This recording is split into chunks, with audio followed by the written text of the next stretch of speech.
Vamos lá! Não tem como. Quando a gente fala de continuações, a gente sempre esbarra nas mesmas questões. A questão da expectativa, a questão de saber como vai ser ver os nossos personagens de volta, a questão de se perguntar se havia realmente necessidade de um novo filme, de uma nova história, se eles vão contar com uma história mais legal, se eles vão contar com um novo capítulo ali, mais pra aprofundar os nossos personagens queridos, ou se é tudo um caça-níquel, se é tudo um grande show pra, claro, né, capitalizar em cima de uma história que a gente meio que já conhece, seja fazendo de novo, seja fazendo de novo e maior, como é o caso de muitas sequências que a gente vê no cinema fora. E quando a gente vê essa questão ali, essa tendência que eu já venho comentando aqui no canal, se você me acompanha há um tempo, você já viu falar sobre as sequências tardias, né, as continuações tardias de anos e que muitas vezes ninguém pediu, a gente sempre esbarra nessa questão do necessário, né? Será que esse filme era necessário? Será que alguém pediu esse filme? E como eu também já falei aqui, você também já deve ter me ouvido falar, eu acho que filmes não precisam ser necessários, filmes precisam ser bons. E aí a gente tem, no caso do nosso cinema brasileiro, Estômago 2, O Poderoso Chefe, uma sequência muito tardia, de 15 anos, que não era necessariamente necessária, porque o primeiro filme, ele é muito fechadinho, ele é muito bom, eu digo inclusive que ele é, pra mim, um dos melhores filmes brasileiros que eu já vi. E aí a gente teve o anúncio de uma sequência que já veio ali acompanhada daquele medo, né? Nossa, o cinema brasileiro está imitando Hollywood, fazendo sequências que ninguém pediu e que provavelmente não tem uma história pra contar. Pois eu, particularmente, eu acho que Estômago 2, O Poderoso Chefe, ele tem, sim, uma história pra contar.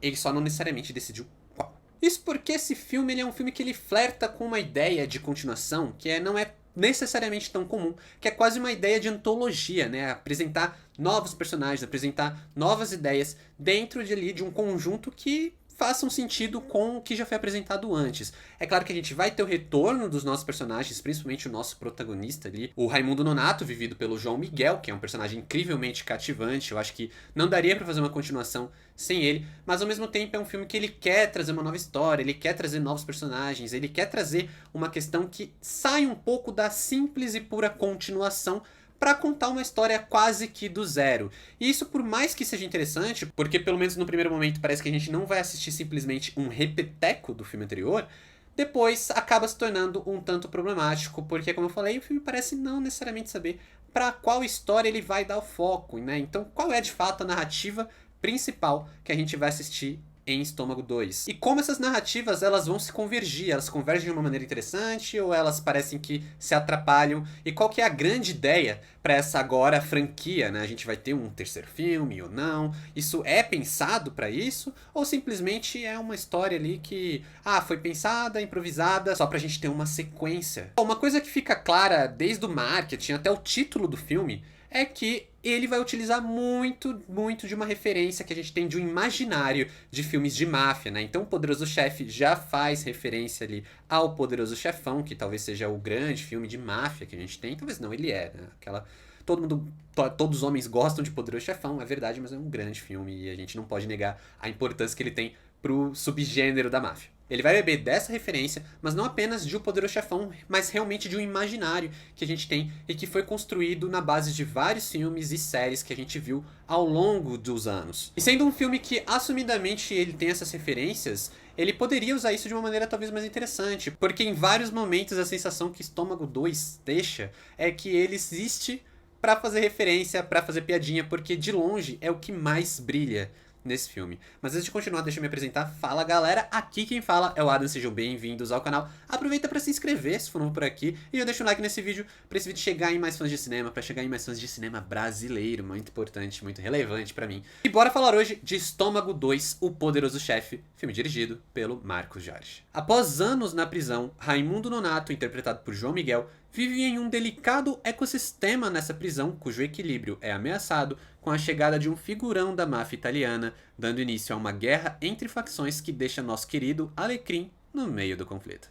Por mais que Estômago seja a história do Alecrim, seja a história do Nonato, vamos começar esse vídeo aqui falando sobre outro personagem que é um personagem que dá as caras nessa continuação, que é o Dom Carolho, é um novo personagem que é o cara ali que vai dar início a esse grande conflito que a gente vai assistir nesse filme. Esse novo personagem é um personagem que ele vai ser introduzido e ele também vai trazer com ele a dinâmica que a gente teve no filme original, né? Uma dinâmica que vai alternar a história principal com uma lógica de flashbacks e que também vai acabar dividindo o protagonismo com o querido Alecrim, que é o nosso protagonista incrivelmente carismático do primeiro filme. Essa dinâmica de trama principal que se passa na prisão com um flashback explicando o que aconteceu antes do Dom Carolho chegar, ela não só remonta a ideia do primeiro filme, como é crucial para trazer esse equilíbrio entre esses dois co-protagonistas que vão dividir a tela. Incomoda muito que Estômago 2 pareça nunca ter algo para realmente brilhar os olhos. Enquanto o primeiro filme ele tinha um ritmo muito incrível, uma trilha muito boa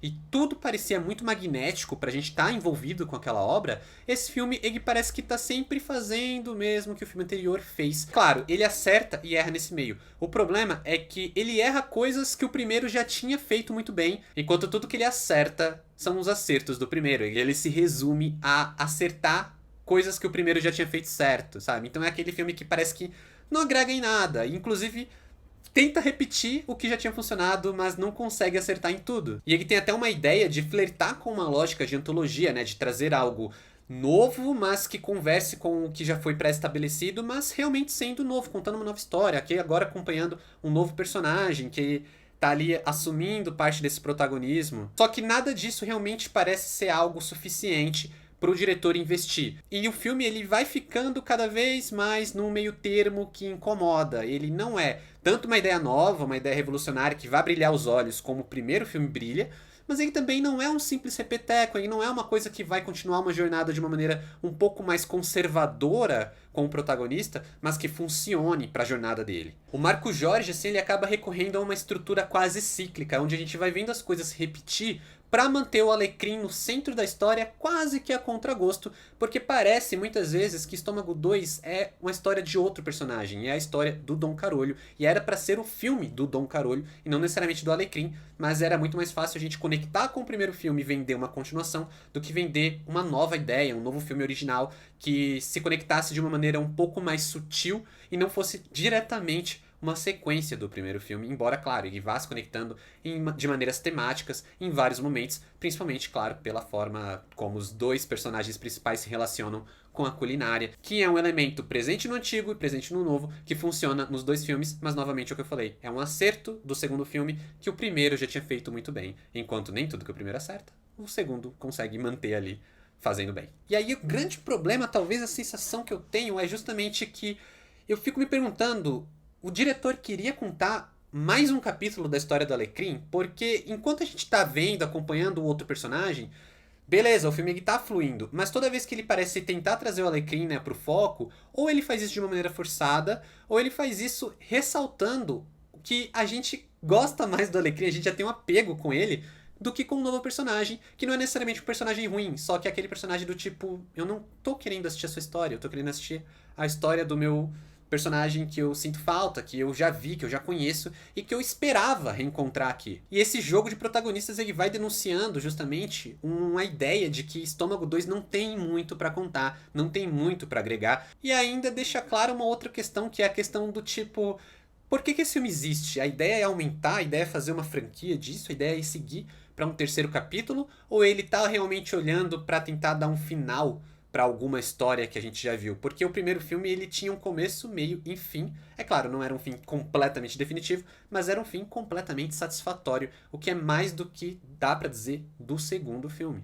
E não porque o segundo filme tenha um final ruim, mas porque o segundo filme tem um final que pareça que necessite de um complemento, que necessitasse ou de um desenvolvimento maior ou de um complemento para seguir para algum lugar. Falta estofo para Estômago 2 funcionar tão bem quanto o primeiro funcionou. E talvez esse seja o maior pecado, tendo em vista que é uma continuação. E que é muito difícil, infelizmente, a gente não colocar como um parâmetro de comparação.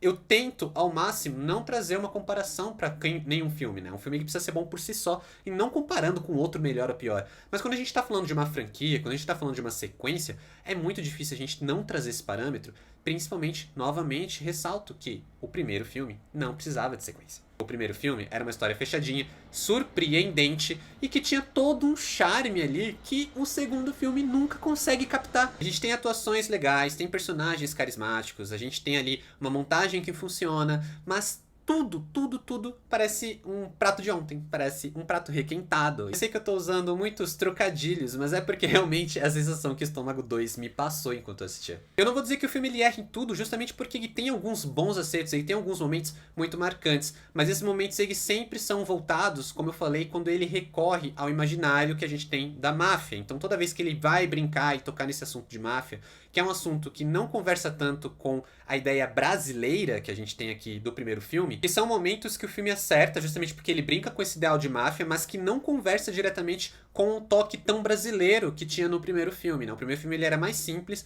mais sutil, mas ele funcionava de uma forma mais fluida. Esse aqui ele é um pouco mais truncado justamente porque quando ele vai pro eixo do flashback, quando ele vai pro eixo da máfia italiana, ele se afasta demais de toda a ideia brasileira do filme, né? Toda a ideia que tinha esse charme, que dava esse charme pra obra original. E aí quando ele volta as atenções pra jornada do Alecrim aqui, ela sempre parece estar servindo pra uma outra narrativa, pra alavancar uma outra história, pra alavancar um outro personagem, e nunca pro Alecrim, que em teoria é o protagonista dessa história. É claro, as referências em si, elas são legais, os momentos ali da máfia criam uma narrativa interessante, criam uma coisinha assim legal, mas aí a gente fica nesse questionamento, qual é de fato a história que esse filme quer contar? Ele quer seguir uma lógica toda de máfia italiana, flertando com uma antologia, uma nova história que envolva culinária e crimes, ou ele quer seguir o charme brasileiro, trazer toda aquela coisa que a gente tinha no primeiro filme que funcionou tão bem e que meio que faz falta aqui. Não dá pra reclamar muito, por exemplo, de atuações, justamente porque os atores são muito bons, o trabalho com o elenco é muito bom.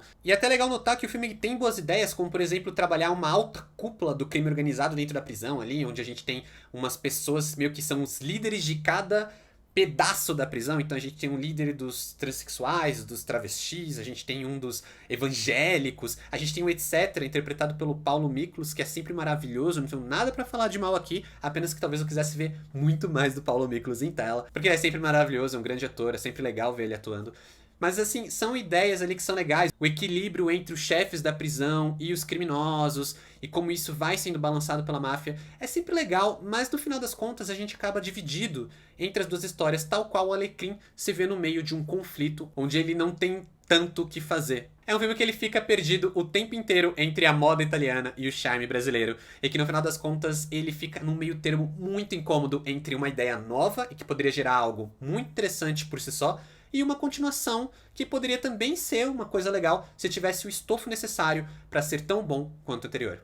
Então, para Estômago, o Poderoso Chefe, nota 5. É muito bizarro a gente ver um filme que ele perde tanto quando a gente compara com o anterior, porque o primeiro filme é muito bom. O primeiro filme ele é muito sensacional, eu gosto demais. Eu falei muito mais dele aqui no vídeo específico sobre Estômago.